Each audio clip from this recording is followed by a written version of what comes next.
The Prime Minister.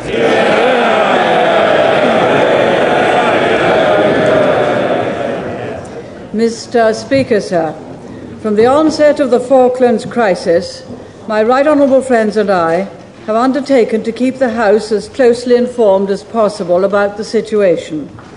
Although my last report to honourable members was only 2 days ago, such is the seriousness of this matter that my right honourable friends and I were glad to agree to the suggestion of the right honourable gentleman, the Leader of the Opposition, that time should be found for a debate today, the fourth since the Argentine invasion of the Falkland Islands 4 weeks ago tomorrow. Mr. Speaker, during that period, the government has taken every possible step that had a reasonable prospect of helping us to achieve our objectives, namely the withdrawal of the Argentine forces and the end of their illegal occupation of the islands, the restoration of British administration, and a long-term solution which is acceptable not only to the House, but to the inhabitants of the Falkland Islands. It is the government's most earnest hope that we can achieve these objectives by a negotiated settlement. We've done everything we can to encourage Mr. Hague's attempts to find a solution by diplomatic means, and I shall have something more to say about that in a moment. But as the House knows, the government has taken military measures as well to strengthen our diplomatic efforts. Mr. Hague's initiative would never have got underway if the British government had not sent the naval task force to the South Atlantic within 4 days of Argentina's aggression against the Falkland Islands. What incentive would there have been for the Argentine junta to give Mr. Hague's ideas more than the most cursory glance if Britain had not underpinned its search for a diplomatic settlement with the dispatch of the task force? Gentle persuasion is not going to make the Argentine government give up what it has seized by force. Mr. Speaker, our military response to the situation has been measured and controlled. On the 12th of April, we declared a maritime exclusion zone. This has been enforced against Argentine warships and naval auxiliaries. It has been completely successful, and the Argentine forces on the Falkland Islands have been isolated by sea. 11 days later, we warned the Argentine authorities that any approach by their warships or military aircraft which could amount to a threat to interfere with the mission of the British forces in the South Atlantic would encounter the appropriate response. Then on the 25th of April, as I reported to the House on Monday, British forces recaptured South Georgia. This operation was conducted in exercise of our right of self-defense under Article 51 of the United Nations Charter. The minimum of force was used consistent with achieving our objective, and no lives, Argentinian or British, were lost in the operation, although, as was announced yesterday, we deeply regret that an Argentine prisoner lost his life in an incident on the 26th of April. That incident is now being urgently investigated by a board of inquiry in accordance with the terms of the relevant Geneva Convention. The latest of our military measures is the imposition of the total exclusion zone round the Falkland Islands, of which we gave 48 hours notice yesterday.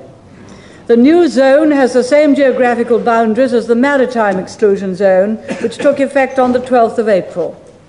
It will apply from noon London time tomorrow to all ships and aircraft, whether military or civil, operating in support of the illegal occupation of the Falkland Islands. A complete blockade will be placed on all traffic supporting the occupation forces of Argentina. Maritime and aviation authorities have been informed of the imposition of the zone in accordance with our international obligations. We shall enforce the total exclusion zone as completely as we have done the maritime exclusion zone. The Argentine occupying forces will then be totally isolated, cut off by sea and by air. On the diplomatic side, Mr. Speaker, and I turn to the point which the right honourable gentleman raised during question time, and I'm grateful for him to leaving me to deal with it in my speech. Mr. Hague has put formal American proposals to the Argentine government and requested an early response. I stress the status of these proposals. They are official American proposals. Mr. Hague judged it right to ask Argentina to give its decision first, as the country to which Security Resolution 502 is principally addressed. He saw Mr. Costa Mendes last night, but no conclusion was reached. Mr. Hague has also communicated to us the text of his proposals. Mr. Speaker, it is difficult both for the House and the government that we're not able to say more about them publicly, especially as in our democratic system we need the interplay of opinions and ideas. But they are Mr. Hague's proposals, and we understand from him that it is his present intention to publish them in full, but of course he must judge the appropriate time. The proposals are complex and difficult, and inevitably bear all the hallmarks of compromise in both their substance and language. But, Mr. Speaker, they have to be measured against the principles and objectives expressed so strongly in our debates in this House. My right honourable friend, the Foreign Secretary, remains in close touch with Mr. Hague. I very much regret that I am not in a position to say more today, but I stress they are Mr. Hague's proposals, and he has put them first to the Argentine government. It was the Argentine invasion which started this crisis, and it is Argentine withdrawal that must put an end to it. The world community will not condone Argentina's invasion. To do so would be to encourage further aggression. As the Commonwealth Secretary-General said on the 27th of April, a point which has already been alluded to earlier at question time, in making a firm and unambiguous response to Argentine aggression, Britain is rendering a service to the international community as a whole. Mr. Speaker, as this situation has developed, and as the British government has made every effort to find a solution, this House has broadly supported both the government's objectives and its actions. But in the last few days, it has been argued in some parts of the House, first, that we should not have resorted to the use of force, and second, that we should seek greater involvement by the United Nations. Mr. Speaker, with regard to the first argument, when this House debated the Falkland Islands on the 14th of April, the Right Honourable Member, the Leader of the Opposition, supported the dispatch of the task force. He said, and I quote, "I support the dispatch of the task force. I support it because I believe it can have strong diplomatic results." And we agreed on that. But it would be totally inconsistent to support the dispatch of the task force and yet be opposed to its use. What is more, Mr. Speaker, it would be highly dangerous to bluff in that way. British servicemen and ships would be exposed to hostile action. Argentina would doubt our determination and sense of purpose. The diplomatic pressure would be undermined. Is it really suggested that to use our task force in self-defence for the recapture of British territory is not a proper use of force? As long as the Argentines refuse to comply with the Security Council resolution, we must continue to intensify the pressure on them. And we must not abandon our efforts to re-establish our authority over our own territory and to free our own people from the invader. Let me turn now to the question of greater United Nations involvement. All our action has been based on a resolution of the United Nations. The Argentine invasion was carried out in defiance of an appeal issued by the President of the Security Council at our urgent request on the 1st of April. This solemn appeal was endorsed by the whole of the Security Council, but it was ignored. Immediately after the invasion, we asked for another meeting of the Security Council. That meeting passed Resolution 502. Since then, our efforts and those of Mr. Hague and a large part of the international community have been directed to implementing that mandatory resolution. That resolution calls for Argentine withdrawal and a negotiated solution to the dispute. Without Argentine withdrawal, we have no choice but to exercise our unquestionable right to self-defense under Article 51 of the Charter. Of course, if Argentina withdrew, we should immediately cease hostilities and be ready to hold negotiations with a view to solving the underlying dispute. After all, we were negotiating only a few weeks before the invasion. It's quite wrong to suggest that because the invader is not prepared to implement the resolution, the principles of the United Nations require that we, the aggrieved party, should forfeit the right of self-defense. Such an argument has no validity in international law, and it would be to condone and encourage aggression and to abandon our people. What could further recourse to the United Nations achieve at the present stage? That is the question we have to answer. We certainly need mediation, but we already have the most powerful and the most suitable mediator available. Mr. Hague, backed by all the authority and all the influence of the United States, and working to implement a mandatory resolution of the Security Council. If anyone can succeed in mediation, it is Mr. Hague.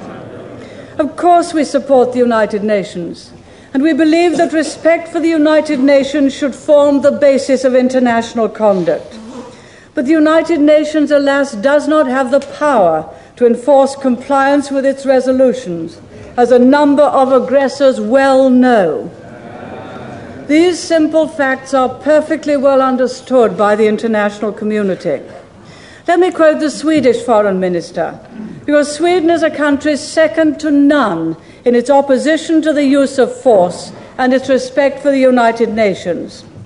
The Swedish Foreign Minister said of the South Georgia operation, and I quote, "We have no objection to Britain retaking British territory. Time and again one is forced to observe that the United Nations is weak and lacks the authority required to mediate. That may not be desirable, Mr. Speaker, but it is a fact of life, and we have to make our dispositions and judgments accordingly. The recapture of South Georgia has not diminished international support. No country that was previously with us has turned against us. On Tuesday, my right honourable friend was able to satisfy himself that the support of the European community remained robust. The world has shown no inclination to condemn Britain's exercise of the right to self-defence. In the Organisation of American States itself, Argentina was criticised for her use of force, despite the claims of traditional Latin American solidarity.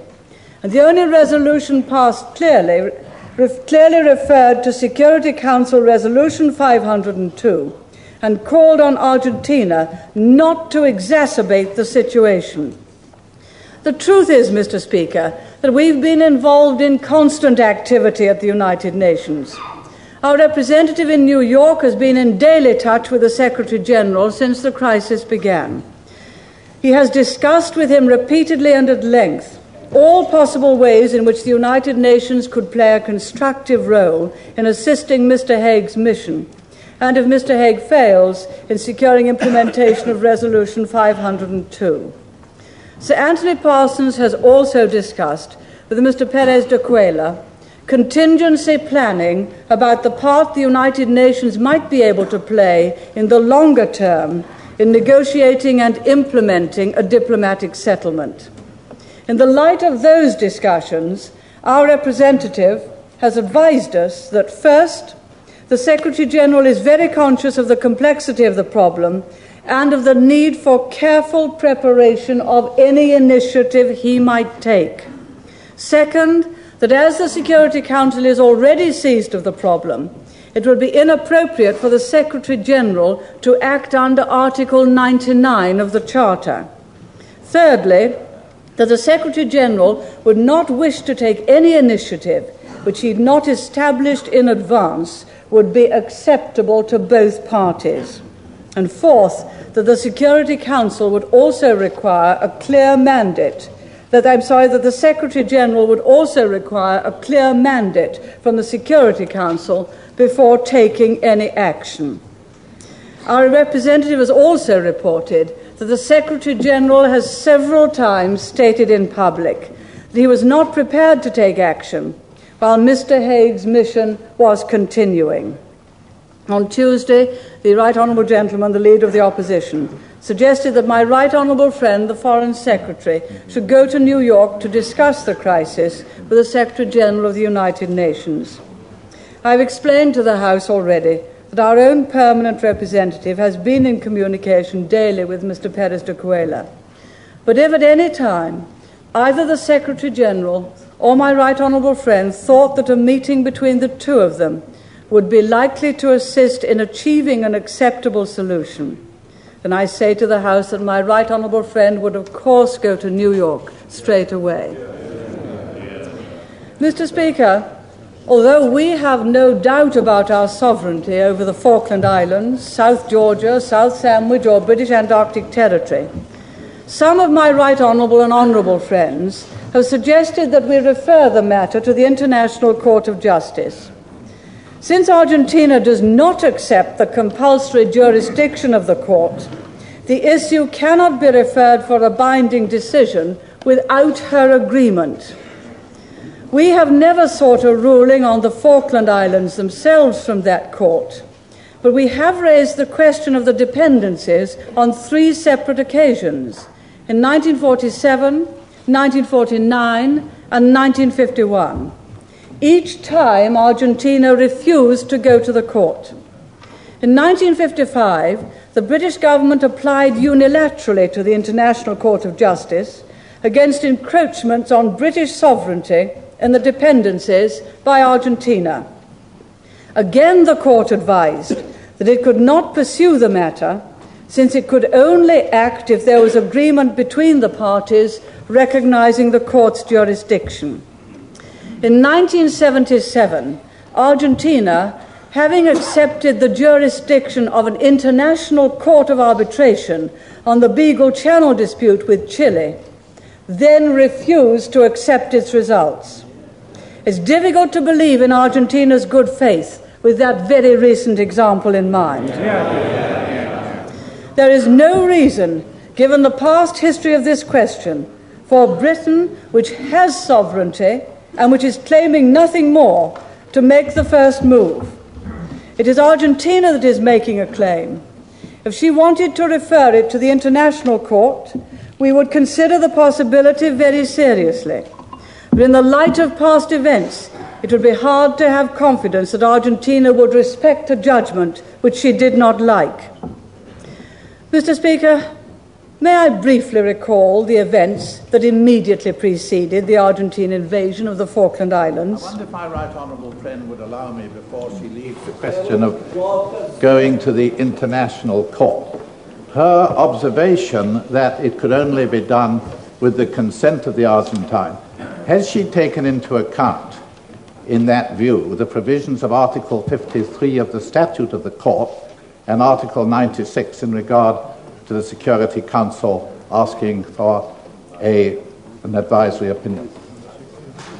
Yes, Mr. Speaker, but my right honourable and learned friend has just made the point. That is only an advisory opinion. Hitherto, Argentina, that is only an advisory opinion. Hitherto, Argentina has not even respected the judgment of a court whose jurisdiction she accepted. We do not at the moment, we do not doubt our own sovereignty, and there seems to be little point in our, therefore, taking the question to court. English! I'm grateful to the Right Honourable Lady. I'm sure she agrees that an arbitration, which happens to be us, an arbitration is not quite the same thing as a decision of the United Nations' own International Court of Justice. Advisory opinion in this case is rather a technical meaning. It's been requested in times past by the organs of the League of Nations and the United Nations in matters of great seriousness, and has never been refused by the International Court or the former Permanent Court of International Justice. The problem we are all facing is, why is Britain so reluctant to ask the Security Council to ask for such an opinion? I have indicated that with regard to the dependencies, not the Falkland Islands themselves, we have on 4 occasions tried to go to the court. On each occasion have been flouted because Argentine withheld her consent.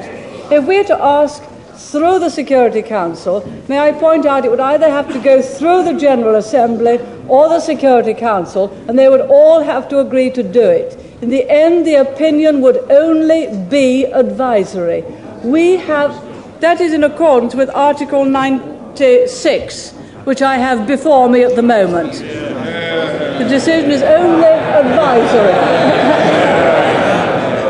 I took the precaution of being reasonably well pleased. Okay.